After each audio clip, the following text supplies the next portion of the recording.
Conquista y la Nueva España. Conquista y la Nueva España. Les digo que vamos con todo, ¿eh?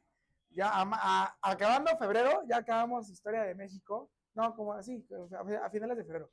Porque sí, Historia de México. Y ya para estar haciendo puros repasos. Entonces, Conquista y la Nueva España. ¿Bien?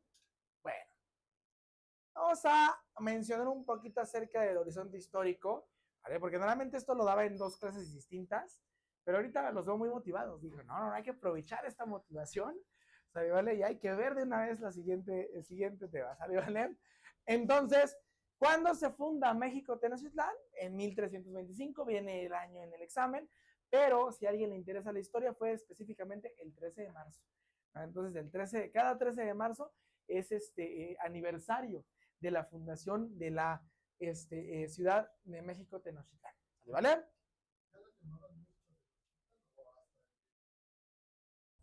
Hasta que empezó esta conquista, pero ellos mismos se adquirieron o bautizaron así sus ¿se acuerda que había una situación en donde el sacerdote Tenoch los guió?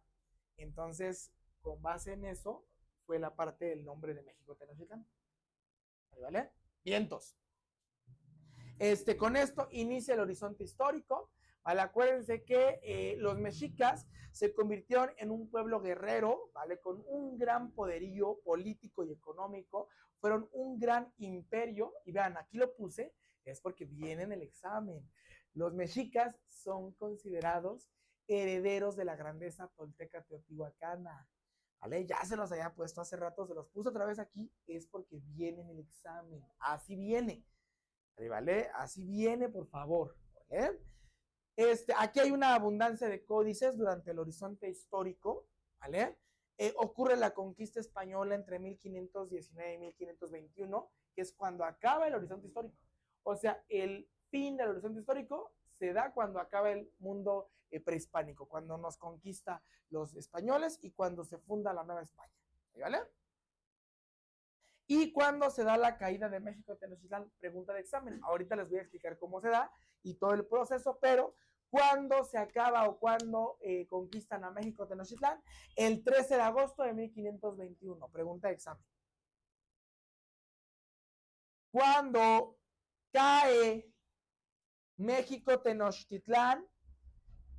Cae el 13 de agosto de 1521. Para todos les preguntan solamente el año, para área 3 el día también. ¿Vale? O sea, puede venir 13 de agosto de 1521, 13 de marzo de 1521, o sea, les cambian el mes para que se confundan. ¿Vale? ¿Vale? ¿Dudas?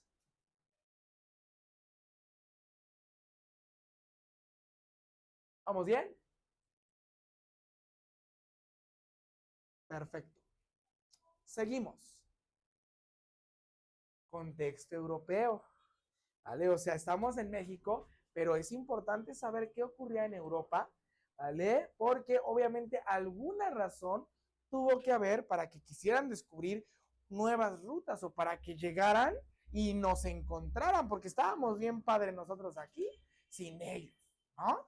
Entonces, ¿qué ocurre? Bueno, en 1469 se casan los reyes católicos de España.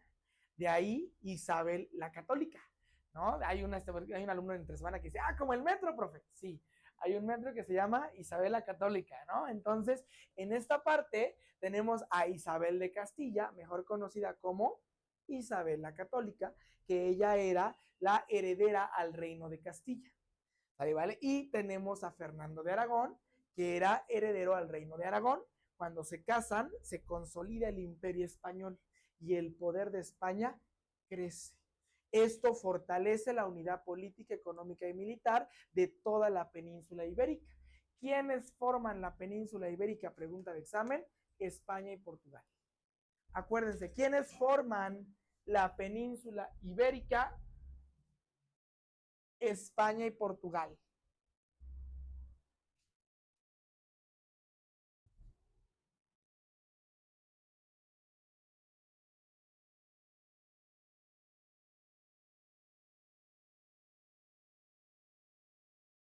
¿Qué más ocurre? Bueno, en Europa había cierta invasión eh, eh, de musulmanes que estaban entorpeciendo el comercio entre Europa occidental y lo que era la India. En ese entonces, ¿vale? Se comerciaba con la India, con China, ciertas situaciones de seda, de especias, era muy famoso, ¿vale? Este tipo de comercio entre Europa occidental, donde está Francia, donde está España, Portugal, ¿vale? Y lo que es la parte de Europa oriental y parte de Asia, ¿vale? Y entonces, como había ciertas invasiones musulmanas, ¿vale? Algunos bárbaros por ahí, estas invasiones evitaban que el comercio fuera bueno. ¿Por qué? Porque a lo mejor iba mi caravana para vender y de repente un musulmán, ¿vale? Un grupo de musulmanes ya me robaba mi caravana y pues ya perdía todo. Entonces no era rentable. Si sabía que estaban ahí los bárbaros, pues mejor busca alguna otra ruta. O busca alguna otra forma de llegar, ¿vale? A la India. Y entonces empiezan a promoverse los viajes, ¿vale? En mar. ¿Por qué? Porque en este momento, ¿vale? Se acaba esta teoría de la tierra plana, que hoy día está como que tomando auge, ¿vale? De los terraplanistas, ¿ok? Pero en este momento ya sabíamos que la tierra no era plana. Entonces decían, pues si es una esfera, ¿vale? Si es un geoide, ¿vale? Entonces, pues podemos llegar por el mar al otro lado para poder generar comercio con la India, evitando estas invasiones, evitando este riesgo de crimen, si me doy a entender.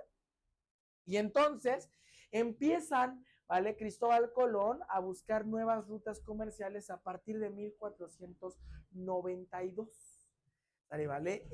Cristóbal Colón, ¿vale? Tiene muchos viajes, ¿vale? Pero el más común, el más famoso, es en el que sale del puerto de Palos, ¿vale? Con 3 carabelas, ¿no? Que nos las dan desde primaria. ¿Cuáles son? La Niña, la Pinta y la Santa María. Pregunta, ¿en cuál de esas 3 viajaba Cristóbal Colón? Pregunta de examen. ¿Vale? Cristóbal Colón viajaba en la Santa María, ¿vale? Y eso lo preguntan. Imagínense, está pesado, ¿no? ¿Vale? Saber exacto, o sea, me sé los barquitos, pero en cuál viajaba Cristóbal Colón? Pues quién sabe, pero ya lo saben, ¿vale? Y entonces, ¿cuándo toca tierra firme Cristóbal Colón?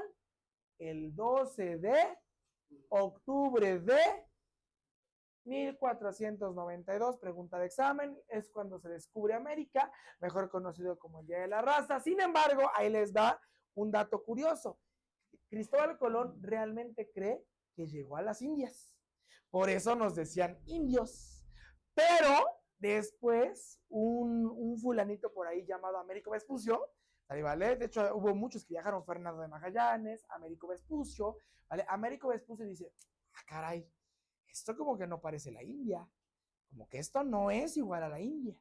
Y entonces Américo Vespucio se da cuenta que no era, ¿vale? La India, que era un nuevo mundo, ¿vale? Y entonces se bautiza este nuevo mundo como América en honor al que se dio cuenta, ¿vale? Que no era las Indias, ¿vale? Que no era la India, ¿vale? Pero por eso originalmente nos decían indios, porque pensaban que habían llegado a la India. Ya después nos pusieron indígenas, ¿vale? Porque obviamente no éramos indios, ¿vale? Pero entonces aquí, acuérdense, ¿en qué carabela viajaba Hernán Cortés, Cristóbal Colón?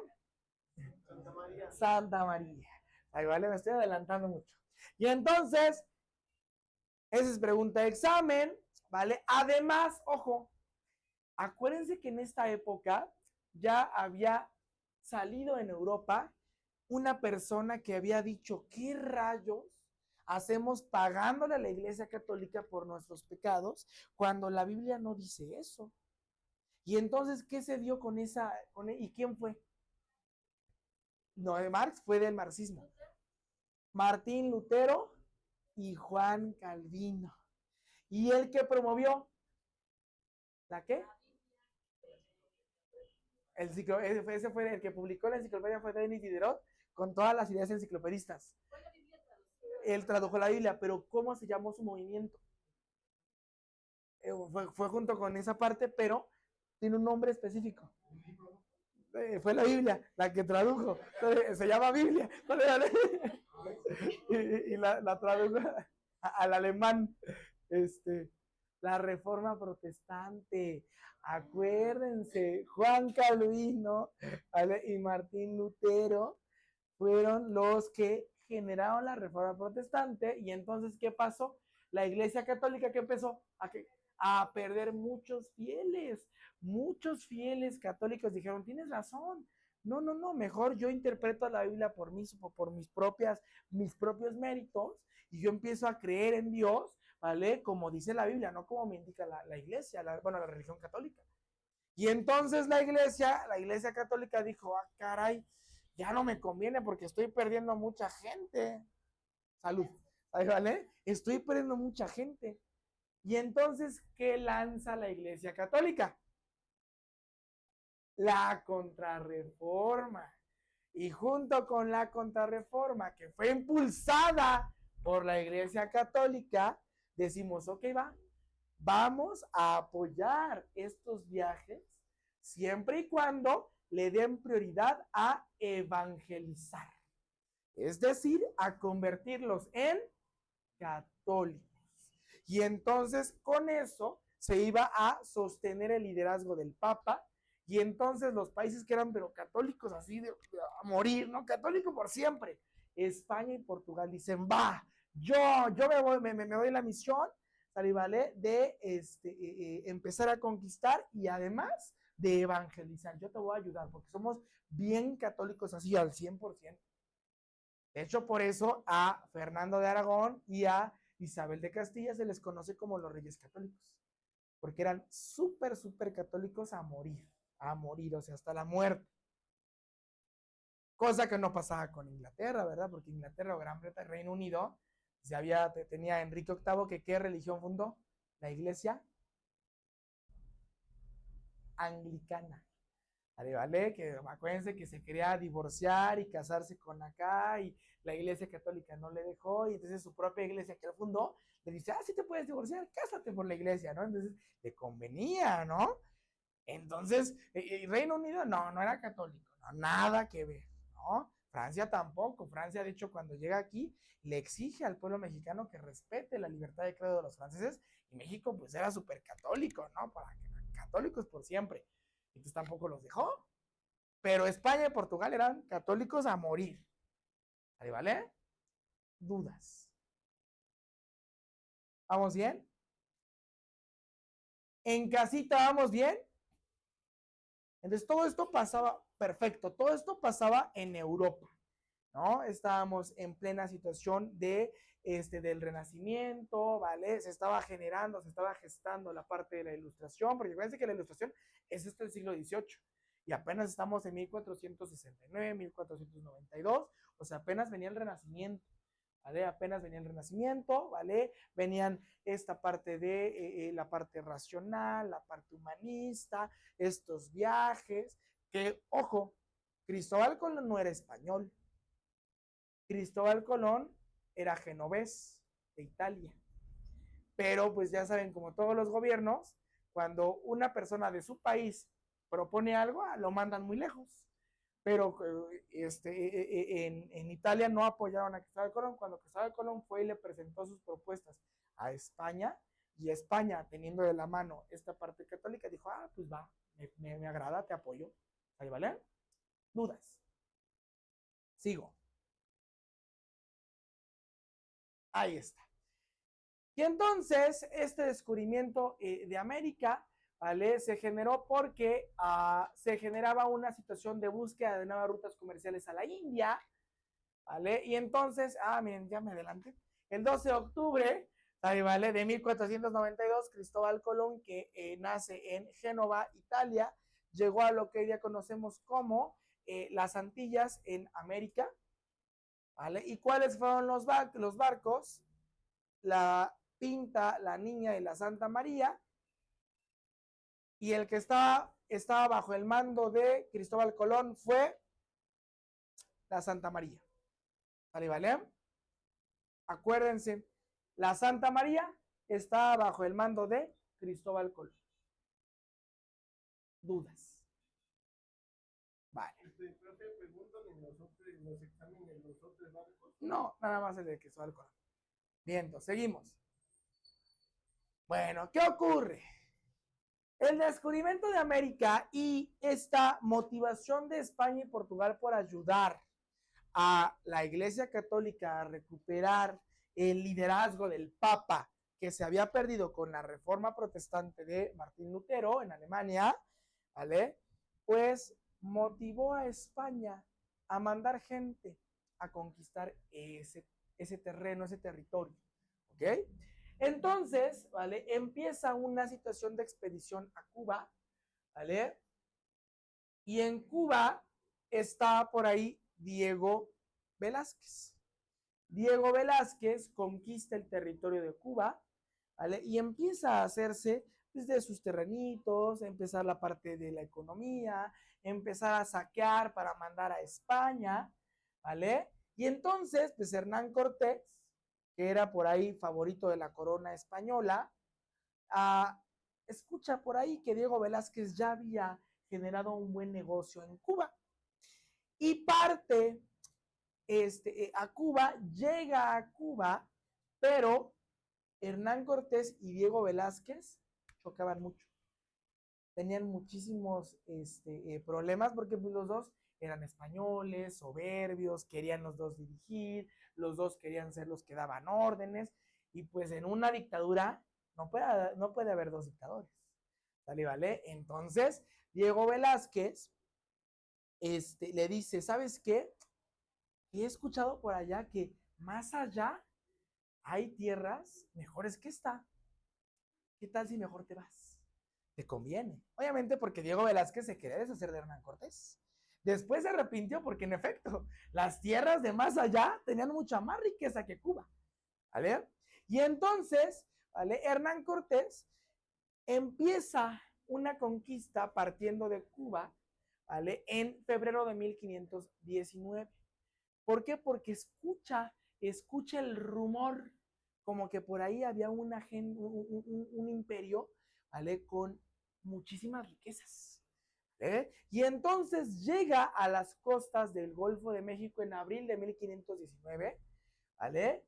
Y entonces se vuelve amigo del cacique gordo de Zempoala, ahí en Veracruz, y el 22, ¿vale? De abril de 1519 funda la ciudad de la Villa Rica de la Veracruz, pregunta de examen, que es la primera ciudad fundada en América. Pregunta de examen, y la funda por órdenes de un chocolate. ¿Cómo se llama un chocolate muy famoso? Por órdenes del rey Carlos V. Pregunta de examen. ¿Vale? Hernán Cortés funda la Villa Rica de la Veracruz por órdenes de Carlos V.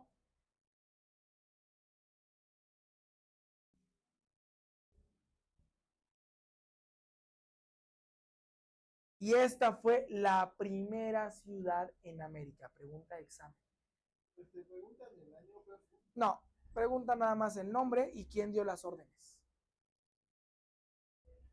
¿Dudas? Ciudad fundada en América. La Villa Rica de la Veracruz.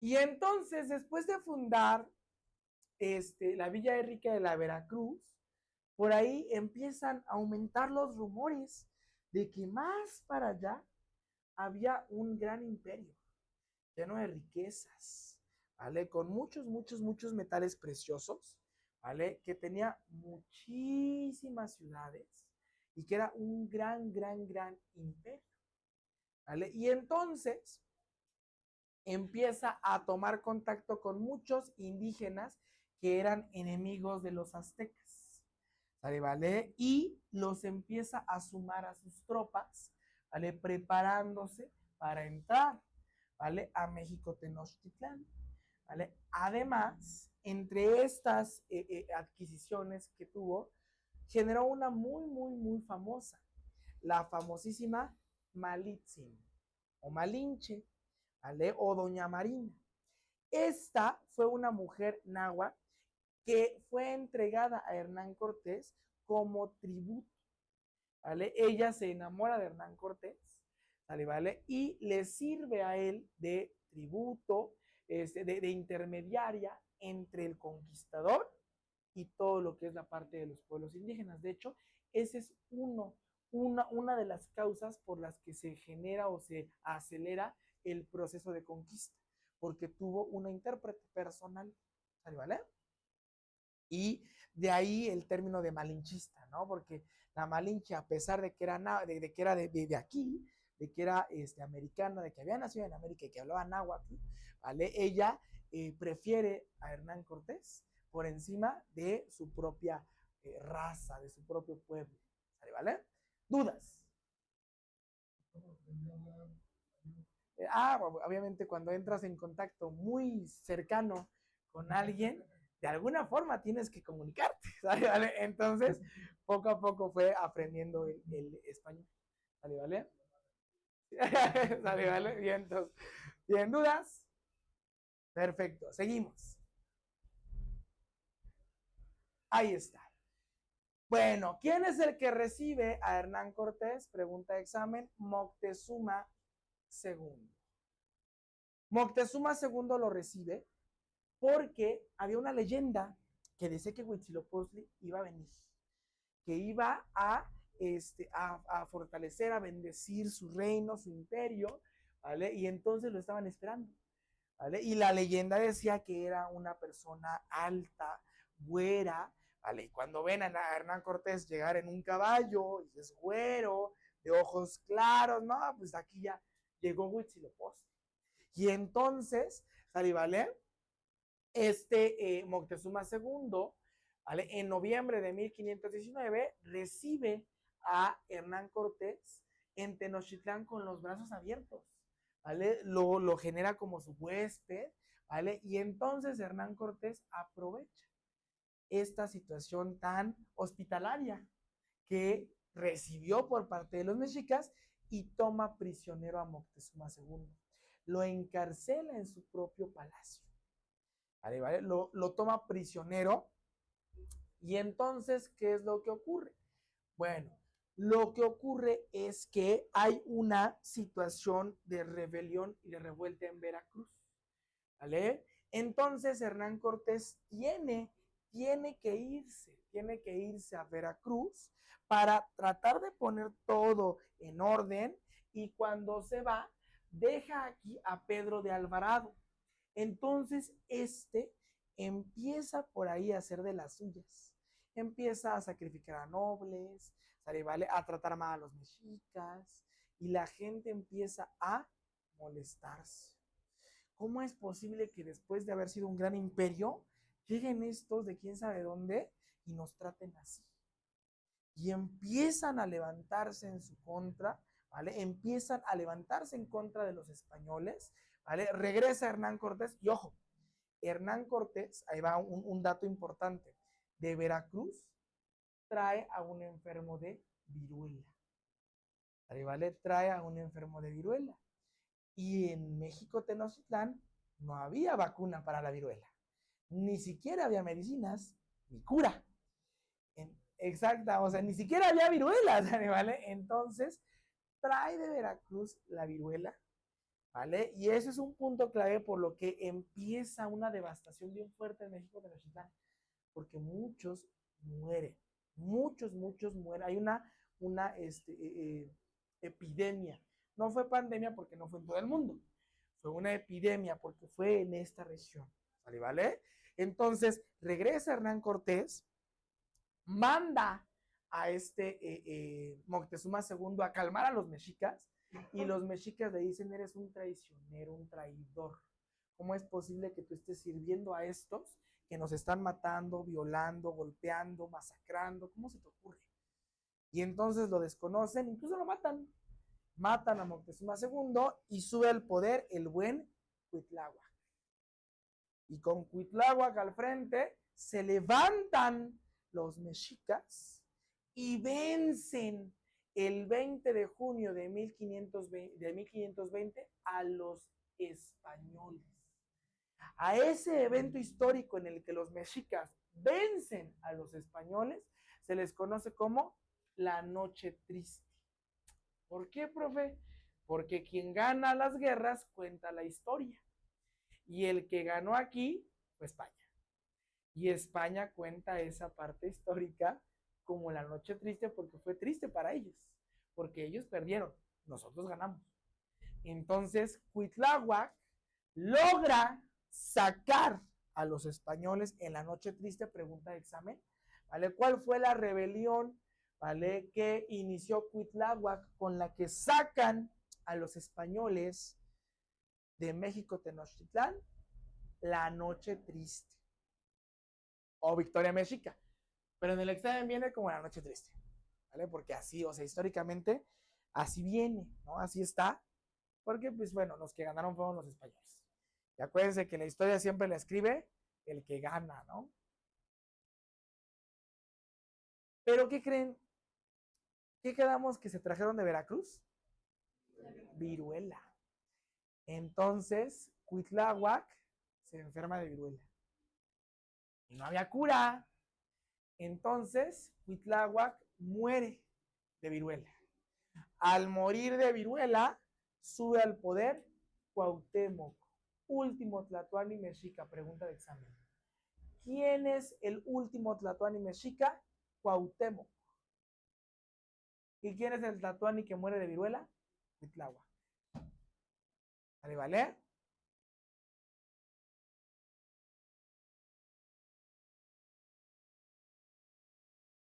Y entonces toma el poder Cuauhtémoc, pero obviamente los españoles no se iban a ir con una derrota. ¿Cómo es posible que estos indígenas, ¿vale?, bárbaros que hacen sacrificios, nos vayan a ganar a nosotros, que ya tenemos pólvora, que traemos caballos, armas? Y entonces Cortés reorganiza su ejército, y no solo eso, hace alianzas con todos los pueblos que habían sido vencidos por el Imperio Mexica, entre ellos los de la Guerra Florida, ¿se acuerdan? Tlaxcala.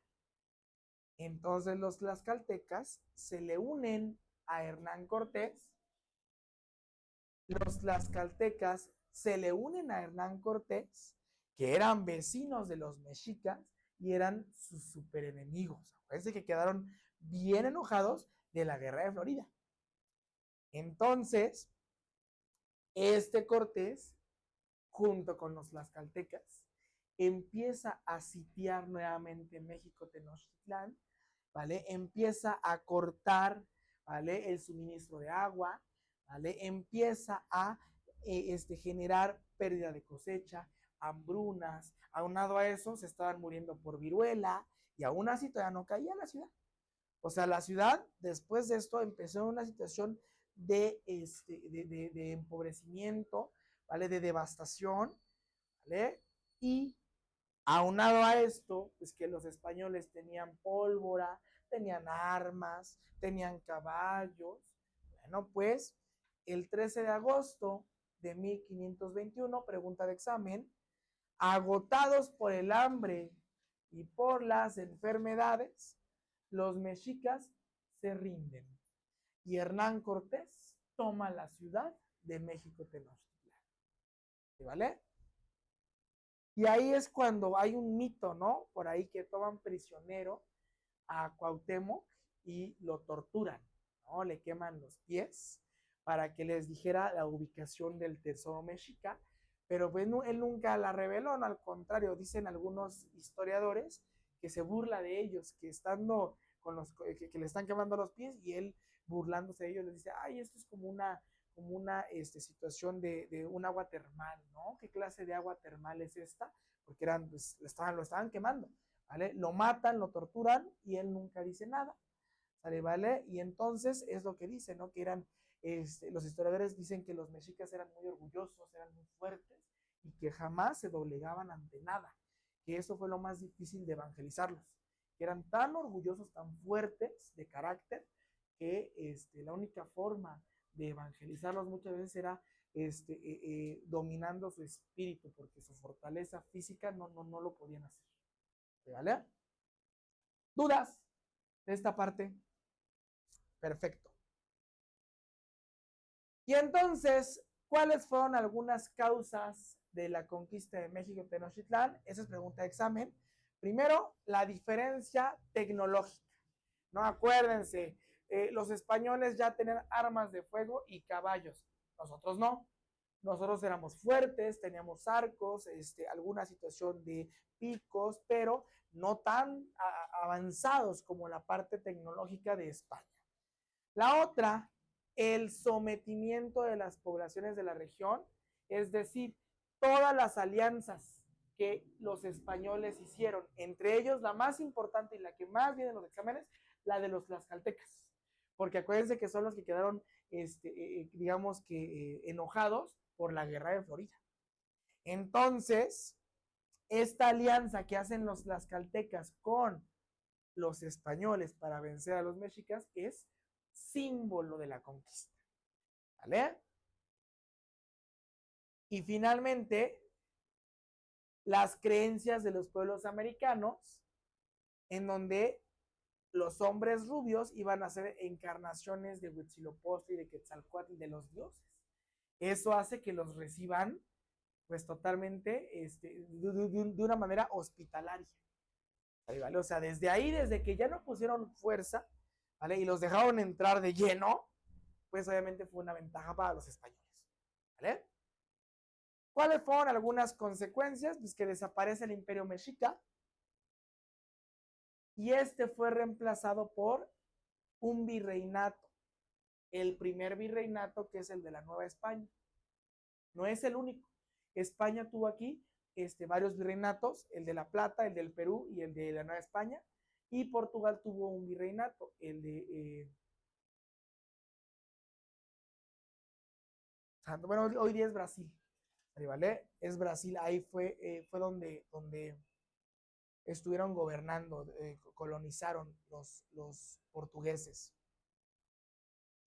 También, obviamente, todas nuestras tierras las ocuparon los conquistadores y los que vivíamos aquí nos dedicamos a la servidumbre, o sea, a servir a los conquistadores, todos, ¿vale? También se eliminó todo lo que es la parte de la religión indígena. Se acabó con las religiones indígenas y se reemplazó por la religión católica. Se destruyeron todos los templos, o la gran mayoría. Se construyeron iglesias encima de los templos para que los mexicas, ¿vale?, los indígenas, relacionaran ese lugar santo con una nueva iglesia católica. Y hubo una catástrofe demográfica. Había más o menos 60 millones de indígenas o de nativos en América. Después de la conquista, de las epidemias, de la hambruna, de la violencia, toda esta parte, quedaron aproximadamente 5 millones. O sea, acabaron casi con el 95% de la población nativa. ¿Vale? O sea, fue un genocidio horrible. ¿Vale? Sí, algunos mayas. Sí, algunos en Oaxaca. ¿Vale? De Oaxaca. Pero aquí, ya prácticamente todo es mestizaje. Mestiz. Los mexicas, aquí, en la Ciudad de México. Pues ya se mezclaron. Exactamente, ya nos mezclamos con los conquistadores. ¿Vale? Vientos. Dudas.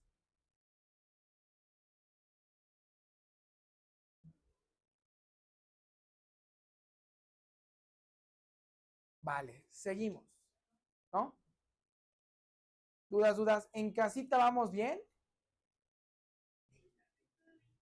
Perfecto.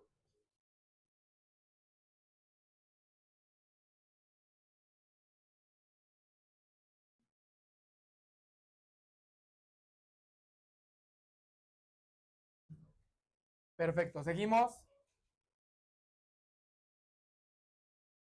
Ahí está. Bueno, con la conquista, ¿vale? España generó un florecimiento político, económico y cultural fuertísimo. ¿Vale? España, resultado de la conquista y de todo lo que obtuvo de sus colonias en América, empezó a despuntar. El detalle es que no supo aprovechar ese desarrollo, porque después de 200 años de un gran desarrollo, se estancó porque no le quiso entrar a la revolución industrial. Se quedó en un capitalismo mercantilista acaparando el oro y no generó riqueza, no generó producción, no generó circulación. Entonces, ¿vale? Había una situación de crecimiento bien importante en la parte de España, ¿vale? A pesar de que a mediados del siglo XIX se generó una expulsión de los árabes que habían incrementado, ¿vale? Las deudas del reino español y tenía desajustes económicos. ¿Se acuerdan que los musulmanes árabes tenían cierta invasión en Europa, que fue lo que motivó la búsqueda de rutas nuevas? Pues estos musulmanes árabes siguieron invadiendo al grado de llegar a España. Pero pues España económicamente estaba bien, entonces pudo acabar con esta invasión de los musulmanes, pero después de una guerra siempre viene una recesión económica. Es normal en los territorios en los que hay guerra, siempre hay un estancamiento económico. Entonces eso generó cierta situación importante en la economía española, ¿sale? ¿Vale? Pero pues obviamente no afectó mucho porque tenía esta situación colonial de en América. ¿Vale? ¿Dudas de esta parte? Perfecto. Ahí está.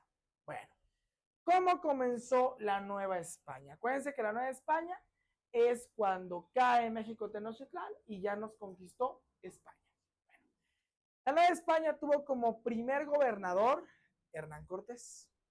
Pero pues todos los indígenas estaban dolidos, molestos, cansados de ver a Hernán Cortés como un líder, porque para ellos no era más que un conquistador, ¿vale? Más que una situación de violentador, una situación agresiva, no era un líder. Entonces le costó muchísimo trabajo dirigir a la Nueva España, por lo que optaron por quitarlo. Y entonces se generaron dos audiencias. La primera audiencia en 1528, que estaba bajo el mando de Nuño Beltrán y el fray Andrés de Olmos, pero eran bien mala onda con los mexicas, pero mala onda, o sea, eran injustos, ¿vale? Y le daban siempre helado a los españoles, siempre. Aunque era más que obvio que tenía razón el indígena, ganaba siempre el español. Eso generó que esta primera audiencia solo durará unos 2 añitos, 2 años y medio, ¿vale? Porque era injusta, ¿vale? Y la quitan rápido. Termina esta primera audiencia, viene una segunda audiencia, pero esta ya estaba bajo el mando de Sebastián Ramírez de Fuenleal y Vasco de Quiroga.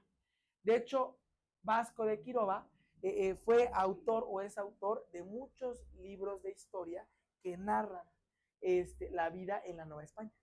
¿Vale? Él es como que la fuente más confiable porque él vivió ahí. Entonces, cuando ven algún libro de Vasco de Quiroga, si quieren saber sobre la Nueva España, es perfecta esa fuente. ¿Vale? Estos fueron un poquito más cuidadosos, más responsables, más justos, ¿vale? Duró 4 añitos, pero finalmente España decidió que era momento de fundar un virreinato.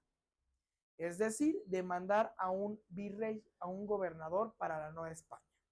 Y entonces se funda la Nueva España, que es el primer virreinato español en América.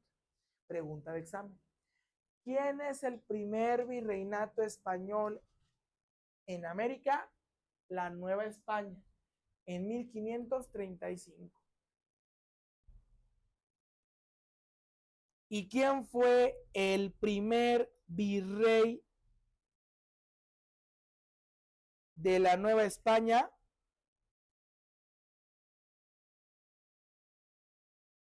Antonio de Mendoza. Pregunta de examen.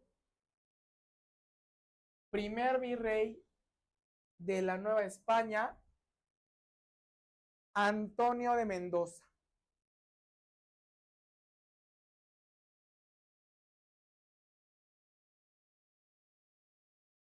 Pero se acuerdan que les dije que no era el único virreinato que hubo de España aquí en América. Estaba el de La Plata y el del Perú, ¿vale? Por eso toda la parte de América Latina hablamos español, excepto Brasil.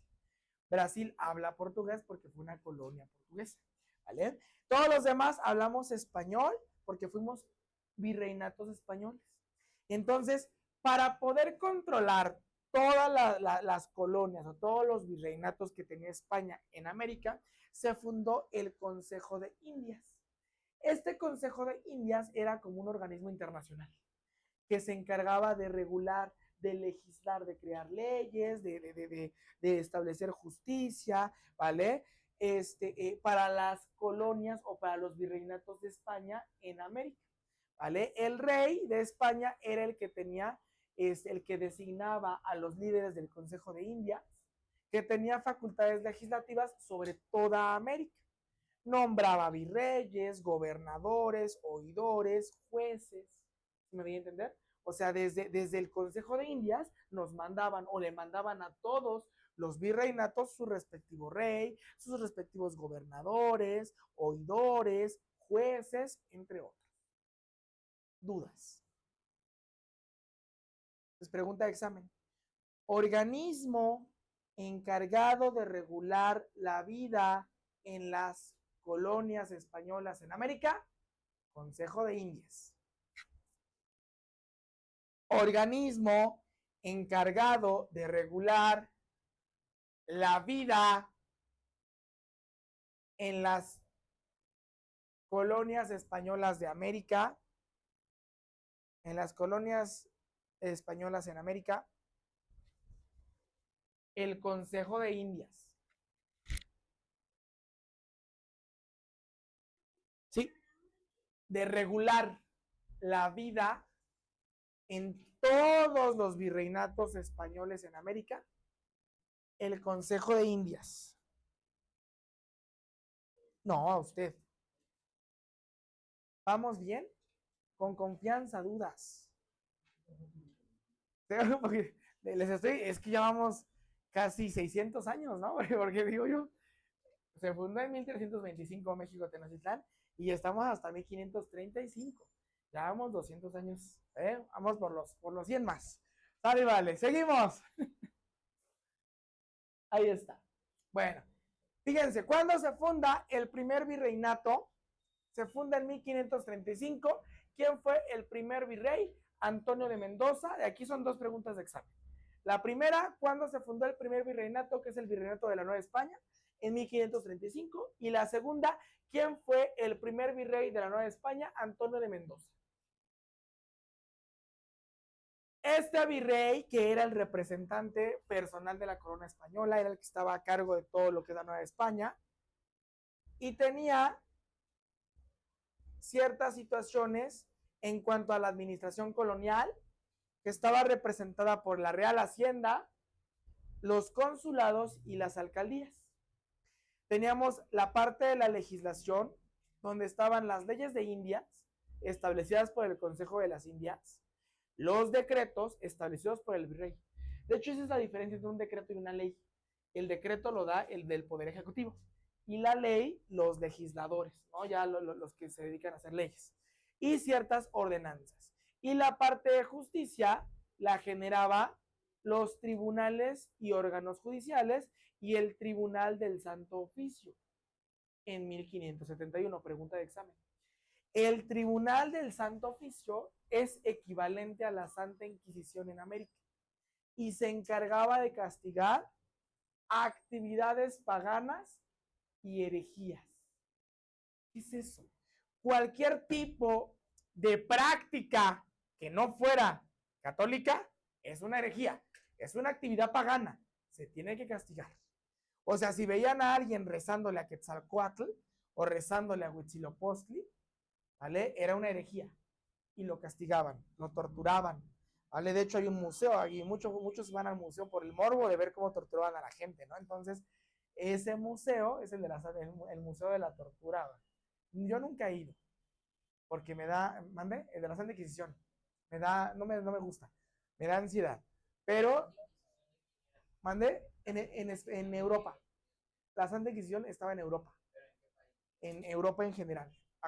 Claro, acuérdese que la Iglesia Católica, ¿vale? Estaba en toda Europa, ¿vale? Ahí con la contrarreforma, bueno, con la reforma protestante es cuando la Iglesia Católica empieza a perder poder, pero la Inquisición, ¿vale? Estaba aplicada para toda Europa, ¿vale? Aquí es el Tribunal del Santo Oficio, que es lo mismo, pero en América, ¿vale? Y ahí igual, las mismas torturas, los mismos artefactos, ¿no? Esa parte en donde amarraban a la gente y los estiraban hasta que se les rompían los huesos, ¿no?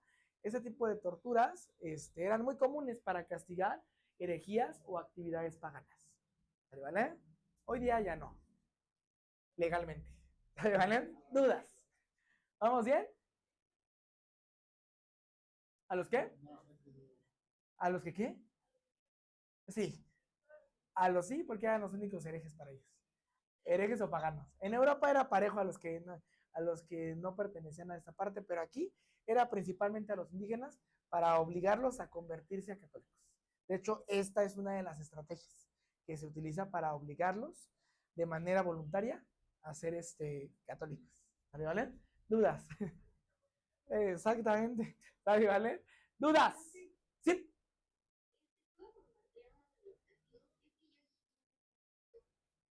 Mande, a ver si.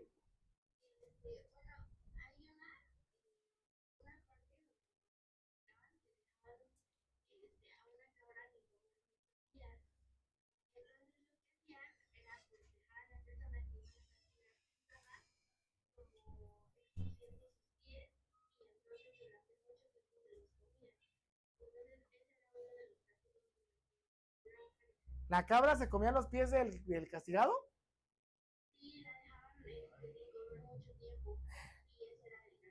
No, sí está. Aunque sean los mexicas, se los cortaban de un tajo, ¿no? O sea, pero imagínense la cabra, de aquí a que se acababa de comer los pies del castigado, no, sí estaba cañón, ¿no? Sí estaba muy.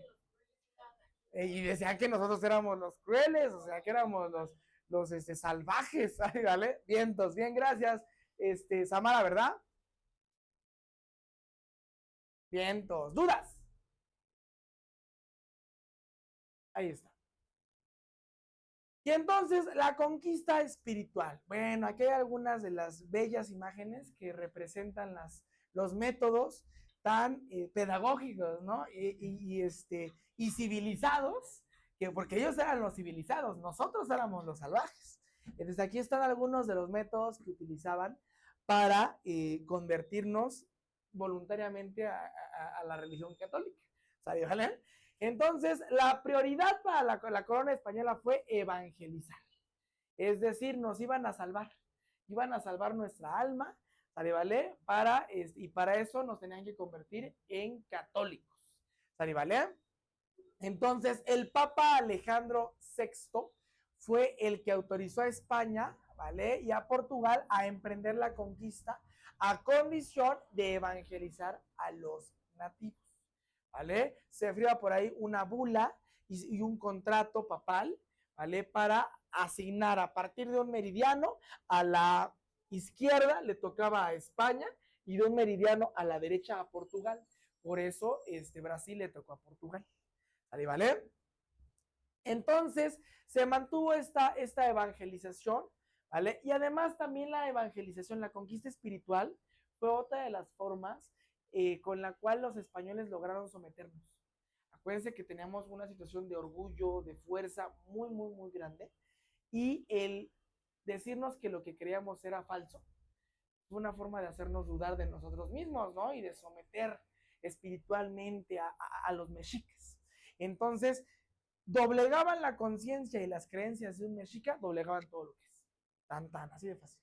Si a una persona a lo mejor la golpeas, pero sigues sabiendo lo que es, pues no le afecta. Pero si logras hacerle creer que es tonta o que no sabe, es más fácil que se deprima o que caiga a que si la golpeas, ¿no? Entonces, ahí pues fue una parte bien inteligente, ¿no? para tratar de conquistarnos. ¿Cuáles son los 3 métodos que utilizaron para evangelizarnos? Pregunta de examen. Utilizaron la encomienda. ¿Qué fue la encomienda? La encomienda, ¿vale? Fue algo así como una guardería para indígenas, en donde un español era el encomendadero, al cual se le encomendaban de 10 a 20 indígenas.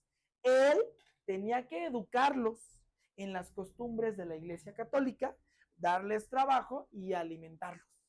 Entonces, a lo mejor a mí, yo español, me tocaban 20 personas, a veces 20, yo les enseñaba qué era el catolicismo, cómo tenían que creer en Dios, en la Virgen, esto, eso fue la encomienda. ¿Vale? Y obviamente el encomendadero siempre era un español, ¿vale? Que estaba muy docto en la parte católica, es decir, que sabía mucho del catolicismo. ¿Vale? El otro método fue el teatro misionero. De hecho, hoy día en las escuelas seguimos haciendo pastorelas. Esa es una situación que heredamos de la conquista. O sea, el hecho de que había obras de teatro representando pasajes bíblicos, ¿vale? Es teatro misionero. Y fue una forma que utilizaba la Iglesia Católica para evangelizar. ¿Vale? Y ahorita todo el mundo lo hace. Yo creo que todos alguna vez en nuestra vida hicimos una pastorela, todos. O nos tocó ser un pastorcito, o si estábamos güeritos, nos tocó ser Jesús, ¿no? Si estabas moreno, pues entonces eras un pastorcito. Me tocó ser pastor número 1, ¿no? Entonces, ese teatro misionero, ¿vale? Es desde entonces. Hoy ya lo conocemos como pastorelas, ¿vale? Pero se utilizó como forma para evangelizar, para convertirnos, ¿vale? Y el último, la Inquisición, el Tribunal del Santo Oficio. Si por las buenas, ¿vale? O por la parte creativa no quieres, pues por las malas vas a querer. Entonces, por todos lados nos llenaban de catolicismo, ¿vale? Entonces, en el examen les van a preguntar, ¿fueron las estrategias utilizadas para evangelizar a los indígenas en la Nueva España? Son estos 3. La encomienda, el teatro misionero o la Inquisición. Bueno, y la Inquisición. Son esos 3. Bueno, no es Inquisición, es Tribunal del Santo Oficio. La Inquisición estaba en Europa. ¿Dudas? Perfecto. Miren, aquí se los puse. ¿A qué se dedicaba? Porque esa es pregunta de examen. Se dedicaba a erradicar herejías y creencias paganas, el Tribunal del Santo Oficio. Era su hobby. Cualquier persona pagana o hereje, pues la torturábamos. A ver cómo se nos ocurrió el día de hoy. Como que esta cabra tiene hambre, que se coma los pies de la gente, ¿no? Algo así. ¿Vale? ¿Dudas? Y también llegaron muchas órdenes religiosas para educarnos, para enseñarnos a ser unos buenos católicos. Aquí hay 2 preguntas de examen. La primera es, ¿cuál fue la primer orden religiosa en llegar a América? Los franciscanos. En 1524. Pregunta de examen. ¿Quién fue la primer orden religiosa en llegar a América? Los franciscanos. Así viene en el examen. En 1524. La segunda fueron los dominicos, la tercera los agustinos y la última los jesuitas. Y aquí va mi siguiente pregunta de examen. Los jesuitas fueron los encargados de la educación de los criollos. Esa educación de la ilustración liberal, ¿vale? Que le inculcaron los jesuitas a los criollos, fue lo que generó la independencia de México.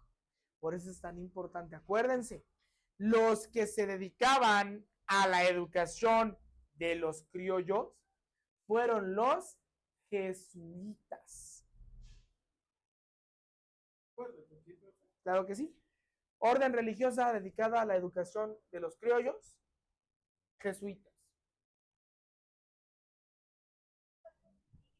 ¿Mande? Con J, jesuitas. ¿Cuál? ¿Griegos? Criollos. Con doble L. Yo dije, griegos son los clásicos, pero Pero no estamos siendo griegos. Exactamente. Vale, vale. Sí, criollos con doble L. ¿Dudas de esta conquista espiritual? Claro que sí. ¿Cuál fue la primer orden religiosa en arribar a América? Arribar es llegar. En llegar a América, los franciscanos. En 1524. De nada. ¿Puedo cambiar de diapositiva? De aquí ya mencionamos las preguntas de examen. Seguimos. Bueno, en el caso de la sociedad novohispana, pregunta de examen. Primera institución creada por los españoles en México, ayuntamiento. Así viene, literal. Así como hay ayuntamientos de cada municipio. Primera institución creada por los españoles en México, el ayuntamiento.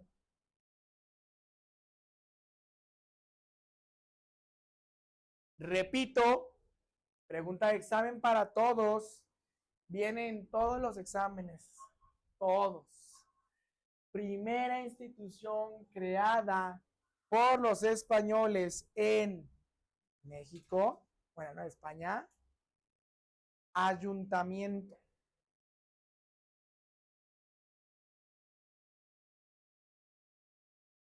También tenemos la primera universidad fundada en la Nueva España, que es pregunta de examen para área 3, la Real y Pontificia Universidad de México. Fue la primera universidad fundada en la Nueva España. Repito, para área 3, la Real y Pontificia Universidad de México fue la primera universidad fundada en la Nueva España.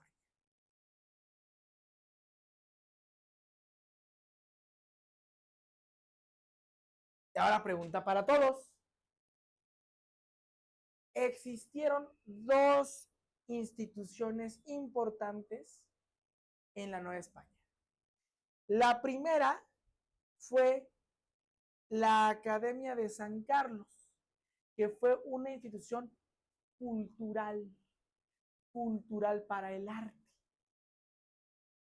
Y la segunda fue el Real Colegio de Minería, que fue una institución salud científica. Ahí se enseñaba ingeniería, se enseñaban matemáticas. ¿Sí me voy a entender? Real Colegio de Minería. La Academia de San Carlos. Cultural, de arte. Y el Real Colegio de Minería, científica, sean ingenieros. Los preparaban para la actividad más importante de la Nueva España, la minería. Pregunta de examen. ¿Cuál fue la actividad económica más importante, súper más importante durante la Nueva España? La minería. Repito, actividad económica más importante durante la Nueva o en la Nueva España. ¿Cuál fue? La minería. Viene en el examen. Viene literal así. ¿No venía en el suyo, Fer? ¿O no se acuerda? ¿No?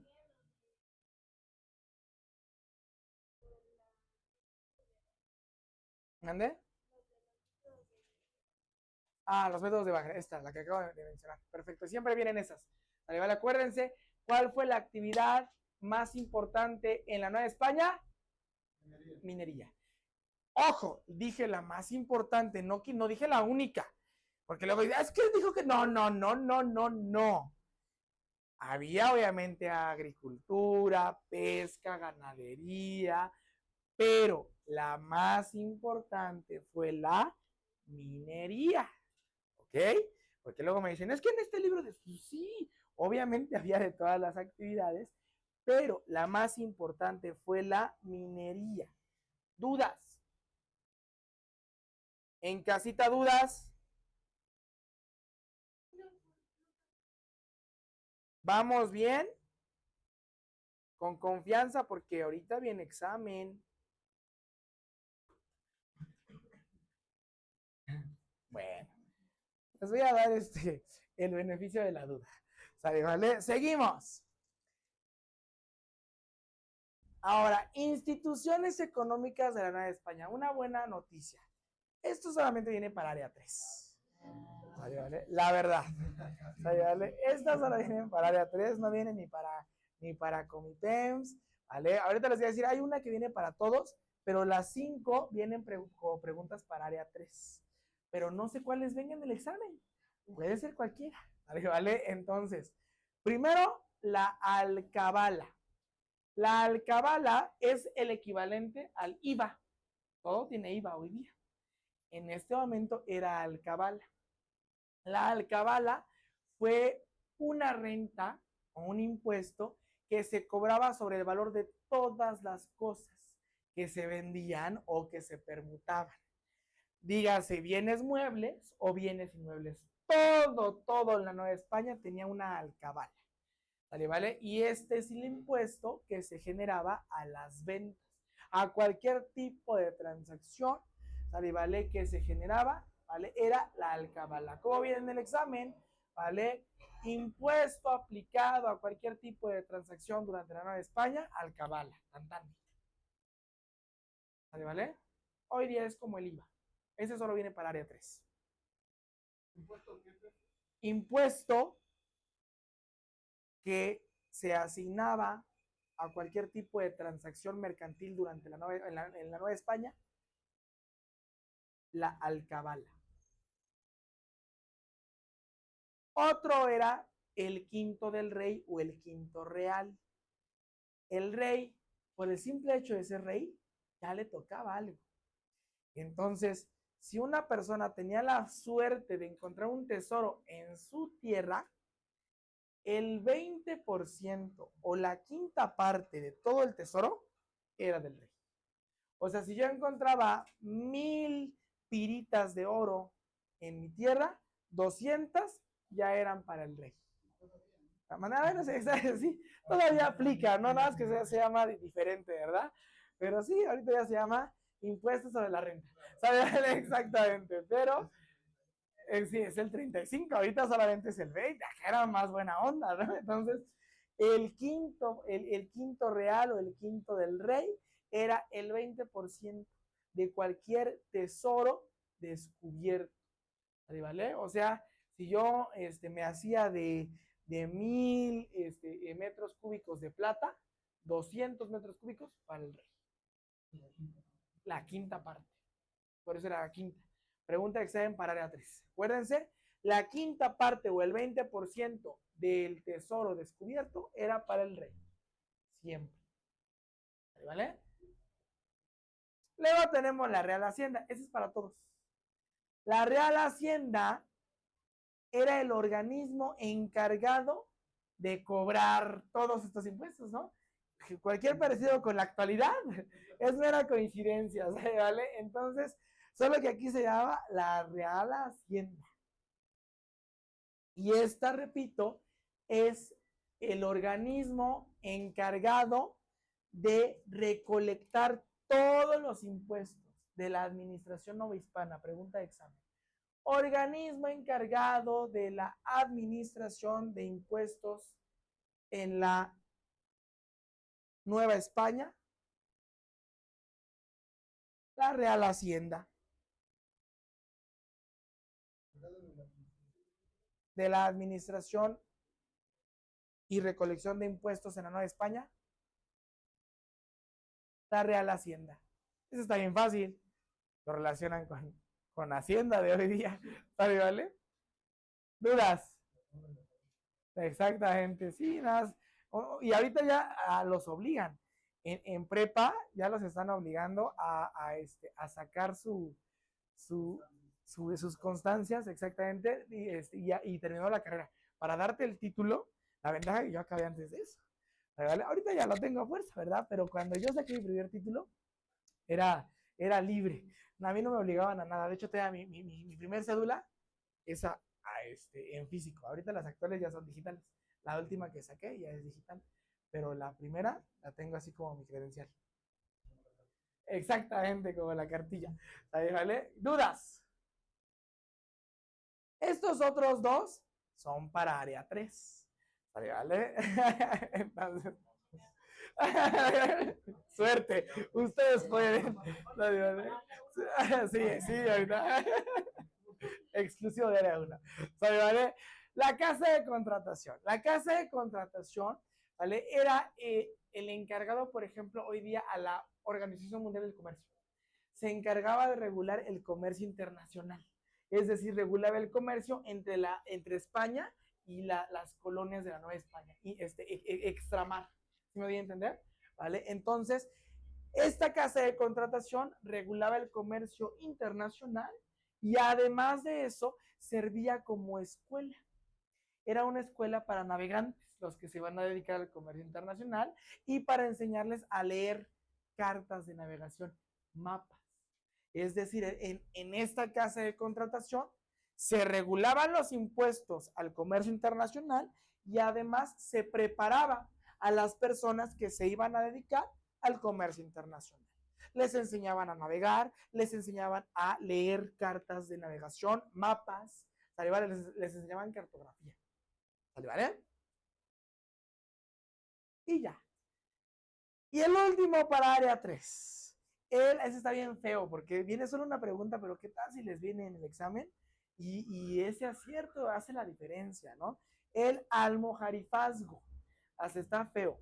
El almofarifazgo es lo equivalente hoy día a los impuestos arancelarios, que es lo que nos quiere implementar Donald Trump a nuestros carros que les exportamos, ¿no?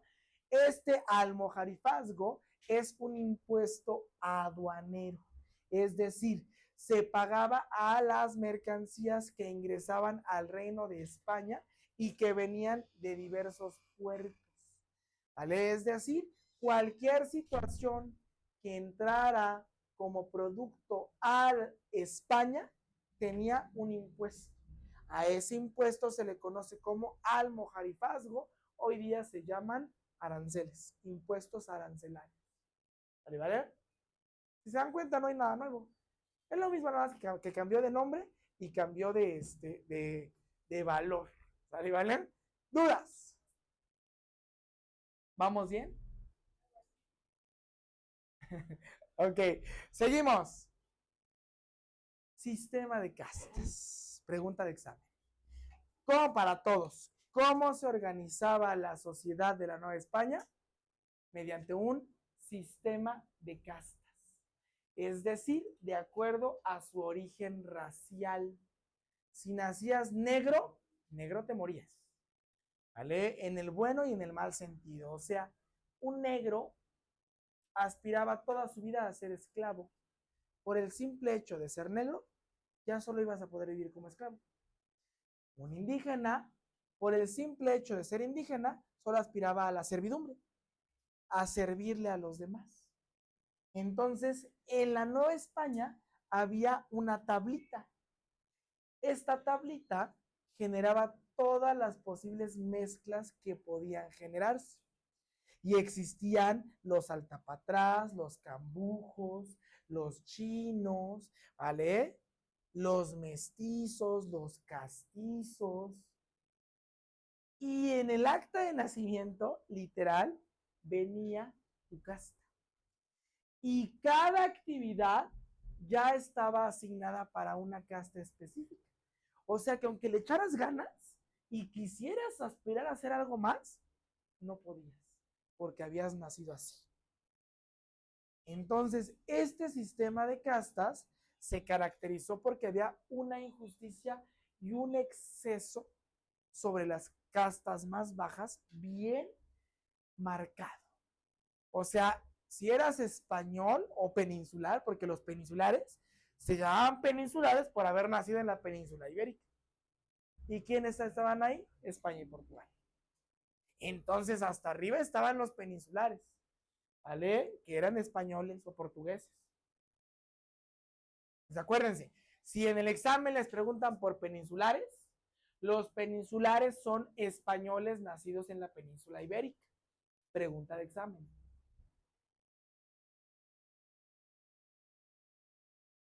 Estos eran súper privilegiados. Eran los que nacían en cuna de oro. ¿Vale? Aspiraban a los cargos públicos más altos, a ser gobernadores, a ser intendentes, a ser virreyes. Cargos buenos, fuertes, ganando mucho, con muchas comodidades.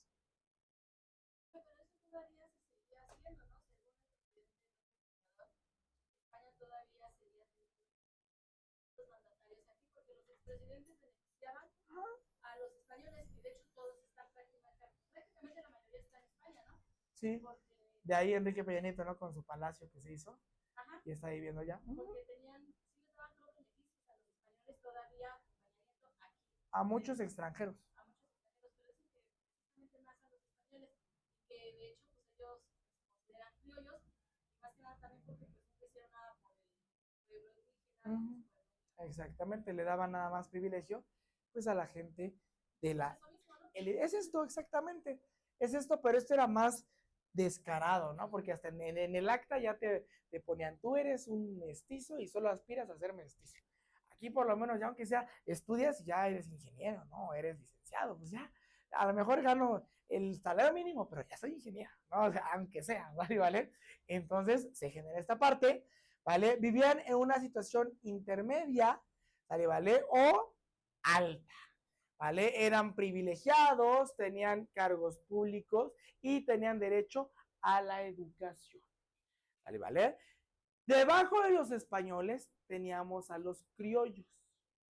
Los criollos eran ambos hijos de españoles, pero nacidos en América.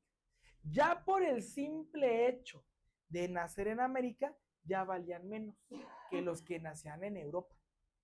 Entonces, estos hijos de españoles nacidos en América se llamaban criollos. Y obviamente no aspiraban a cargos tan altos como los peninsulares, pero tenían cargos públicos de medios a bajos, pero cargos públicos, ¿vale? Algún tipo de intendente, algún tipo de gestoría, una situación, ¿vale? De un cargo, ¿vale? En donde no implicaba mucho trabajo físico o esfuerzo físico. Era un poquito más intelectual, porque incluso mucho tiempo se pensaba que los indígenas no tenían el mismo raciocinio o la misma capacidad racional que los españoles. O sea, se creía realmente que éramos atrasados, bueno, retrasados, literal, ¿vale? Eso se pensaba de los indígenas.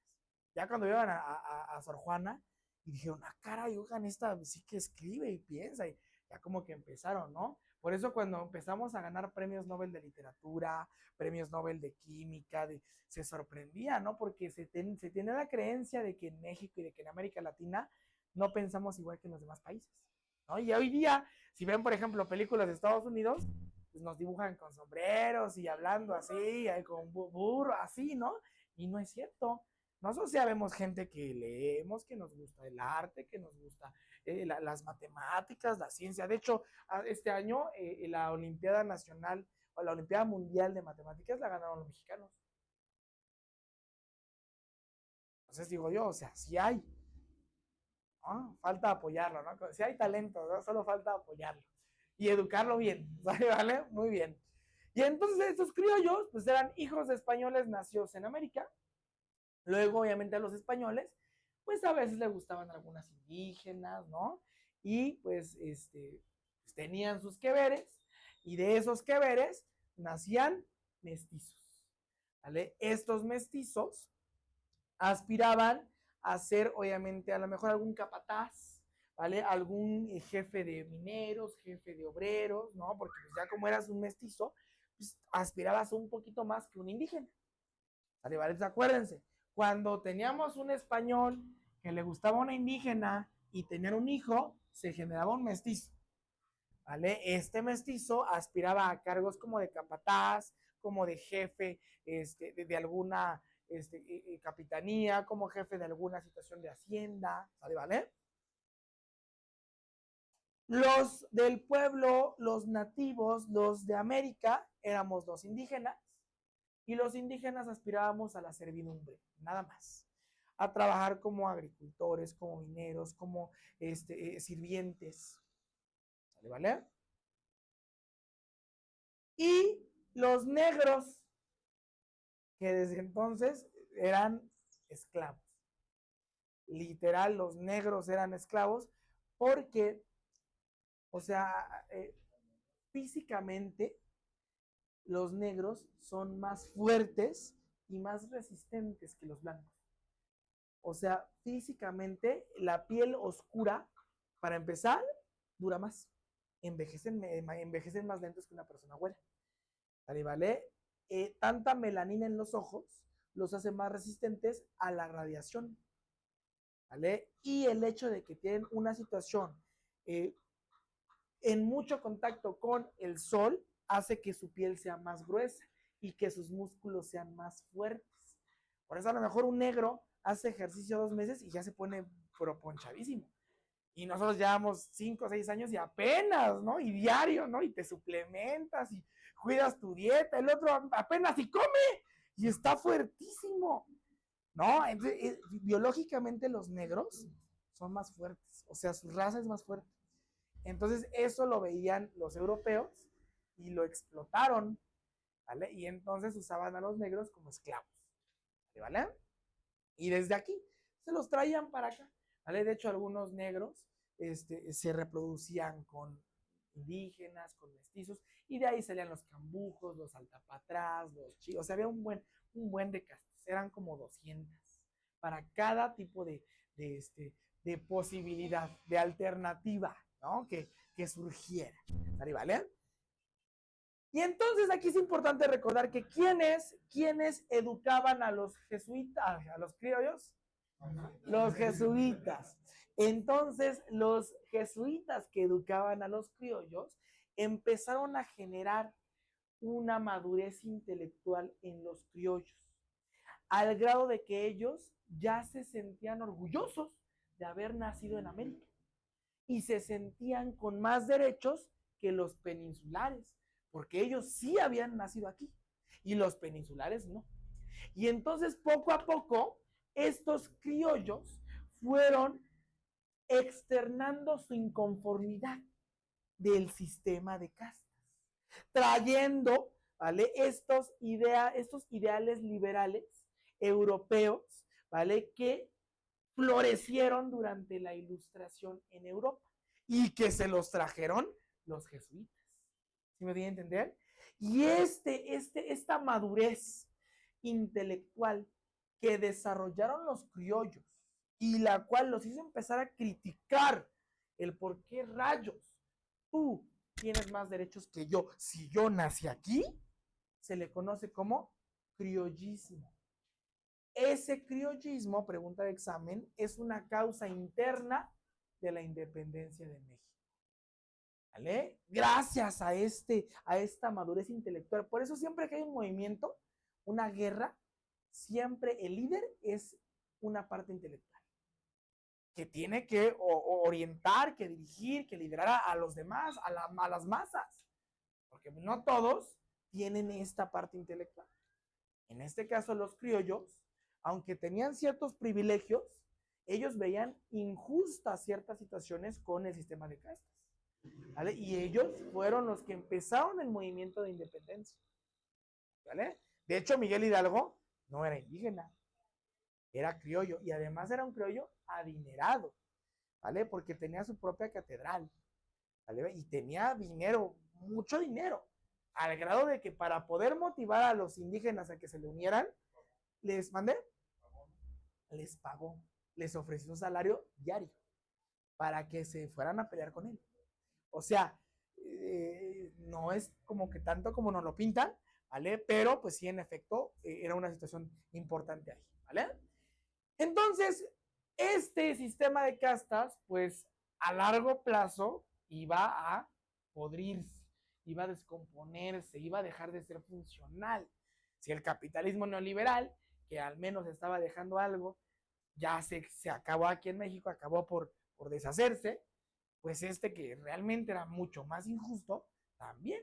Y entonces empezaron a generarse muchos problemas en la Nueva España, en el Nuevo Mundo, debido a la explotación, la segregación y al maltrato que se le daba a las castas más bajas, ¿vale? Además de que hubo una disminución bien importante de la población indígena. Vean, se exterminó a más del 90%, que es lo que les decía.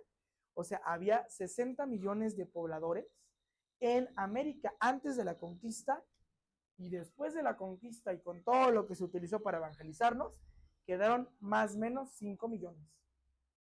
O sea, más del 90%, más de 55 millones de personas murieron. ¿Vale? ¿Dudas? Ah, y ya.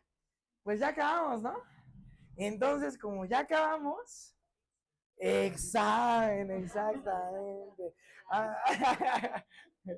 Ahí les da.